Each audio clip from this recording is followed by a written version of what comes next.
لاڑکانہ میں نہری پانی کی شدید قلت کے خلاف آبڑی باغ کے آبادگاروں اور کسانوں نے جناح باغ چوک پر روڈ بلاک کر کے احتجاجی مظاہرہ کیا، جس سے ٹریفک کی آمد و رفت 2 گھنٹوں تک بند رہی۔ اس موقع پر کسانوں نے ہاتھوں میں زرعی پانی کی قلت سے جل جانے والی دھان کی فصل اٹھا رکھی تھی۔ مظاہرین کا کہنا تھا کہ زرعی پانی کی قلت کے باعث دھان کی فصل 2 ماہ تاخیر کا شکار ہو گئی ہے، جس سے ہمارا بویا بیج جل گیا ہے۔ انہوں نے بتایا کہ گزشتہ 2 ماہ سے پانی کی عدم فراہمی کے باعث جہاں فصل کو نقصان برداشت کرنا پڑ رہا ہے، وہیں پینے کی پانی کی بھی قلت پیدا ہو گئی ہے۔ انہوں نے حکومت پاکستان سے اپیل کی ہے کہ وہ نوٹس لیتے ہوئے جلد از جلد اس حوالے سے اقدامات کریں تاکہ غریب ہاری اور کسان فصل کو بچا سکیں۔ سکھر پولیس نے مختلف علاقوں میں کارروائی کر کے تاجر کے قتل میں ملوث ایک خاتون اور ایک مرد کو گرفتار کر لیا۔ A S P city Asad Sarfraz نے صحافیوں کو بتایا کہ 22 جون کو مسمات تسلیمہ نے فون کر کے تاجر محمد فاروق کو ملٹری روڈ پر بلا کر اغوا کرایا۔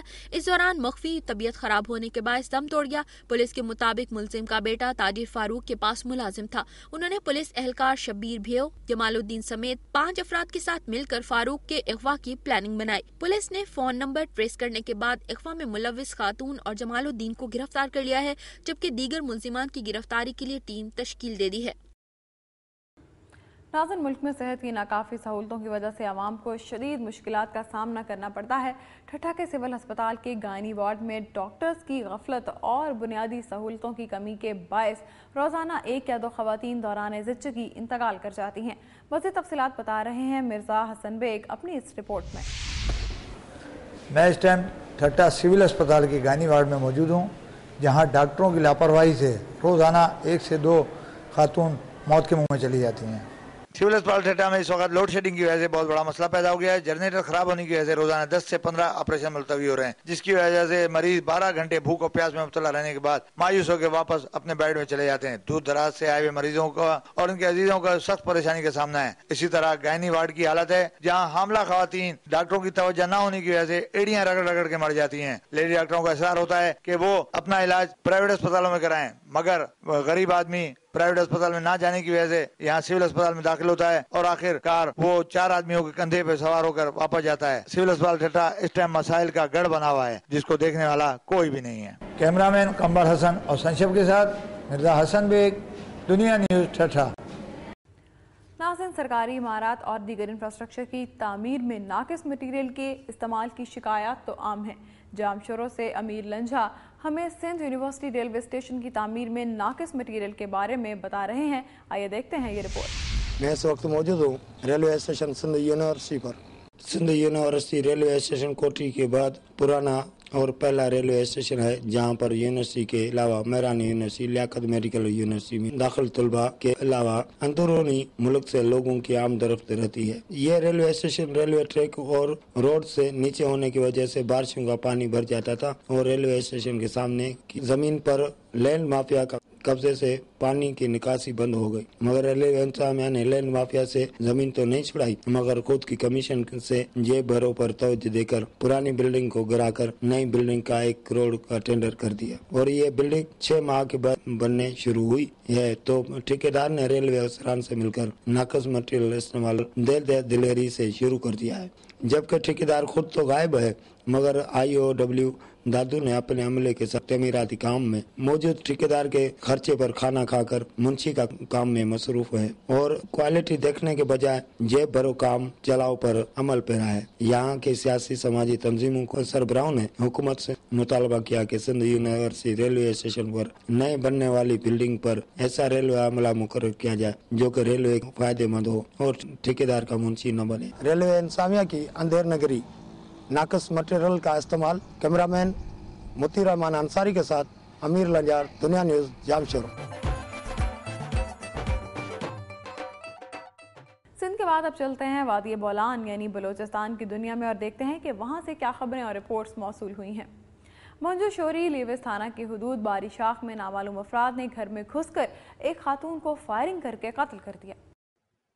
واقعے کی اصل وجہ معلوم نہ ہو سکی، جبکہ قتل ہونے والے خاتون کی لاش سول ہسپتال ڈیرہ مراد جمالی میں پوسٹ مارٹم کے لیے لائی گئی۔ پوسٹ مارٹم کے بعد نعش والدہ کے حوالے کر دی گئی۔ رابطہ کرنے پر تحصیلدار نے بتایا کہ نامعلوم افراد گھر میں گھس کر فائرنگ کر کے ایک خاتون حسینہ بی بی کو قتل کر کے فرار ہو گئے۔ آخری اطلاع تک قتل کا مقدمہ درج نہ ہو سکا۔ नाज़रीन, पाक फौज की जानिब से मुल्क में तालीम के फ़रोग के लिए भी इक़दाम किए जा रहे हैं। ज़ल्ज़ले के बाद ज़ियारत में बड़े पैमाने पर तबाही हुई और स्कूलों को भी शदीद नुकसान पहुँचा। पाक फौज ने अपने तौर पर इलाके में तालीमी अमल की बहाली में अहम किरदार अदा किया है। ज़ियारत का कानदीपू हाई स्कूल उसकी एक मिसाल है, ताहम अब भी ये स्कूल मुख्तलिफ मसाइल का शिकार है। मज़ीद तफसीलात फरीदुल्लाह की इस रिपोर्ट में। ज़ियारत कानदीपू हाई स्कूल ताहाल बेशुमार मसाइल से दो चार है। बलूचिस्तान के तफरीह मकाम ज़ियारत और गिरदनवा में 28 अक्टूबर 2008 को आने वाले होलनाक ज़लज़ले ने जहां हर तरफ तबाही मचाई, वहीं इसके बाद ज़ियारत के तमाम छोटे बड़े स्कूलों की इमारतों को शदीद नुकसान पहुंचा। इन स्कूलों की तामीर नौ में पाक आर्मी ने नुमाया किरदार अदा किया है। ज़लज़ले से तबाह होने वाले स्कूलों में कानदीपू बॉय हाई स्कूल भी शामिल है। इसे आर्मी ने नए सिरे से न सिर्फ दोबारा तामीर किया, बल्कि वहाँ फर्नीचर के अलावा तलबा में किताबें और बस्ते भी तकसीम किए। पाक आर्मी ने तो अपना काम कर दिया, लेकिन अब भी स्कूल बेशुमार मसाइल से दो चार है। स्कूल में जमात अव्वल से लेकर दहम तक 190 बच्चे ज़ेर तालीम हैं, जिन्हें साइंस पढ़ाने के लिए सिर्फ एक SST साइंस टीचर है। पानी के लिए टैंकी मौजूद है, लेकिन उसमें पानी नहीं है। स्कूल की कंप्यूटर लैब में सिर्फ 3 कंप्यूटर सेट पड़े हुए हैं, लेकिन उन्हें सिखाने वाला कोई नहीं है, जबकि स्कूल की रखवाली के लिए चौकीदार भी नहीं। इन बुनियादी मसाइल को हल करना सूबाई हुकूमत की जिम्मेदारी है, लेकिन इस जानिब कोई तवज्जो नहीं दी जा रही है। स्कूल के बच्चों को बुनियादी ज़रूरियात फराहम करने के लिए ठोस इक़दाम करने की ज़रूरत है, ताकि ये पढ़ लिख के मुल्क की तरक्की में अपना किरदार अदा कर सकें। कैमरामैन सलमान फैसल के साथ फरीदुल्लाह खान, दुनिया न्यूज़, ज़ियारत।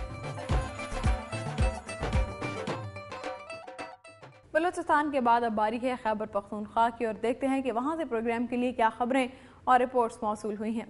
सराकिस्तान कौमी मूवमेंट के मरकजी सदर हमीद असगर शाहीन ने कहा है कि PPP सूबा सराकिस्तान की राह में बड़ी रुकावट बनी हुई है। डेरा इस्माइल खान में प्रेस कॉन्फ्रेंस करते हुए हमीद असगर शाहीन का कहना था कि डिप्टी स्पीकर फैसल करीम कुंडी, महमूद खान अचकजई और दीगर पख्तून रहनुमा जो कराची के हालात को भी मुतासिर करते हैं, सब मिलजुल कर आसिफ जरदारी को ब्लैकमेल कर रहे हैं। उनका कहना था कि सूबा सराकिस्तान का कयाम सड़कों पर आकर जमहूरी जिद्दोजहद से ही मुमकिन है। इस मौके पर हमीद असगर शाहीन ने शाहिद अता खियारा को डेरा इस्माइल खान में सराकिस्तान कौमी मूवमेंट का सदर मुकर्रर करने का भी ऐलान किया। नाज़रीन, ज़राए आमदोरफ्त को मरबूत रखने के लिए मुकामी इंतज़ामिया की जानिब से हर शहर में बस स्टैंड फराहम किया जाता है, ताकि आवाम को सफ़र में मुश्किलात दरपेश ना हो। मर्दान का जनरल बस स्टैंड 3 दहाइयाँ कबल तामीर किया गया था, जो अब मुख्तलिफ मसाइल का शिकार है। मज़ीद तफसील M बशीर आदिल की इस रिपोर्ट में। मैं हूं मर्दान से M बशीर आदिल और मैं इस वक्त जनरल बस स्टैंड में मौजूद हूं, जहां मुसाफिरों को शदीद मुश्किलात का सामना है। जनरल बस स्टैंड 1978 में कायम किया गया था। सालाना 2 करोड़ तक आमदन कमाने वाला जनरल बस स्टैंड तमाम बुनियादी सहूलियात से महरूम है। तमाम अंदरूनी सड़कें टूट फूट की शिकार हो चुकी हैं। जगह जगह बड़े बड़े खड्डे बन चुके हैं। कुल 19 स्टैंडों में से किसी स्टैंड पर शेड मौजूद नहीं, जिसकी वजह से गर्मी के मौसम में मुसाफिरों को इंतहाई मुश्किलात का सामना होता है। यहाँ के दुकानदारों का कहना है कि जनरल बस स्टैंड टीमे के लिए सोने का चिड़िया बना हुआ है और मुताल्लिका हुक्काम मसाइल पर कोई तवज्जो नहीं दे रहे। रूल्स के मुताबिक टैक्सों से हासिल होने वाली आमदन का 40% हिस्सा तामीर व तरक्की और मसाइल के हल पर खर्च करना जरूरी है। ताहम इस फार्मूले पर अड्डे के क़याम से अब तक कोई अमल दरामद नहीं किया गया है। अड्डे में सिरे से स्ट्रीट लाइट्स नहीं, जबकि सिक्योरिटी के इंतजाम भी इंतहाई नाकिस है। हुकूमत को चाहिए कि मुसाफिरों और दुकानदारों के मसाइल के हल के लिए हंगामी बुनियादों पर इकदाम उठाए। कैमरामैन खान बचा के साथ M बशीर आदिल, दुनिया न्यूज़, मर्दान। भारत के मुमताज़ पार्लियामेंटेरियन और साबिक सिफारतकार मानी शंकर ने कहा है कि पाकिस्तान और भारत के माबैन अमन और भाईचारे को फ़रोग देने के सिवा और कोई चारा नहीं, ताहम इस वक्त मसला कश्मीर का कोई सियासी हल मौजूद नहीं है।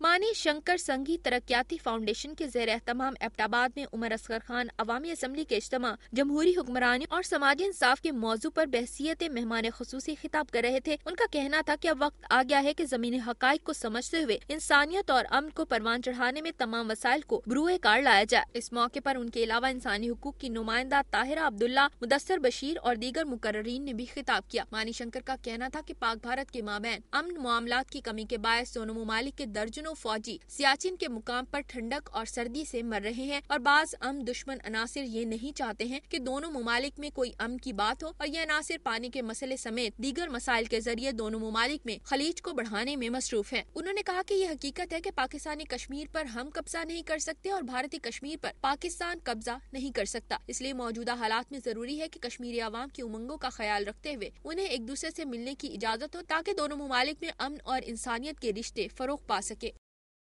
यहाँ पर वक्त है एक ब्रेक का, और ब्रेक के बाद प्रोग्राम में बाकी है।